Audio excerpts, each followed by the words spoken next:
नमस्कार मित्रांनो, स्वागत आहे तुमचं आपल्या युट्यूब चॅनलवर. लवकरच आता मला असं वाटतं की तृतीय महायुद्धाची सुरुवात होऊ शकते. जर तुम्हाला माहित असेल तर मी मागची व्हिडिओ बनवली होती क्युबा आणि अमेरिकेमधला तणाव. तर ती व्हिडिओ तुम्ही जर बघितली नसेल तर ती तुम्हाला इथे आय बटनामध्ये बघायला मिळू शकते.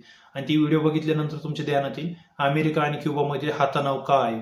पण या तणावामध्ये आता जर बघितलं असेल तर रशियाची सुद्धा एंट्री होत आहे. जसं तुम्हाला मी सांगितलं होतं क्युबा देशामध्ये ऑलरेडी जे ऊर्जा संकट आहे ते चालू आहे. त्या संदर्भात त्यांनी रशियाकडे जर मागणी केली असेल तर त्यानुसार रशियाने आता क्रूड ऑइलचे जे जहाज आहे ते क्युबाच्या दिशेने पाठवले होते. पण आता जर बघितलं क्युबाच्या चहूबाजूने जे समुद्रमार्ग आहे तर त्यावर अमेरिकेने तैनात केलेले आहेत त्यांचे लढाऊ जहाज. आणि त्यामध्ये अमेरिका कुठेही कोणाला येऊन देत नाही त्यांच्या सहकार्यासाठी क्युबा देशाच्या. आणि आता जर रशिया जर येत असेल तर नक्कीच यामध्ये तृतीय महायुद्धाची थिणगी पडू शकते. जर रशियाचे जहाज अडवले तर मला असं वाटतं रशिया नक्कीच काहीतरी पाऊल उचलेल आणि त्यामुळे तृतीय महायुद्धाची सुरुवात होऊ शकते.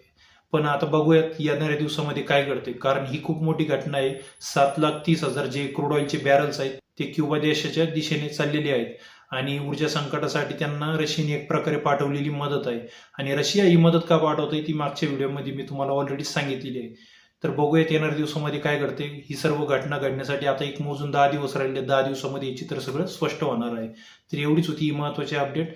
जर महत्वाचे अपडेट तुम्हाला आवडले असेल तर व्हिडिओला लाईक आणि मित्रांसोबत शेअर करायला विसरू नका. आणि चॅनलवर जर नवीन असेल तर चॅनलला सबस्क्राईब करायला विसरू नका. तर भेटूयात पुन्हा आपल्या स्टॉक अँड स्ट्रीटच्या युट्यूब चॅनलवर. धन्यवाद.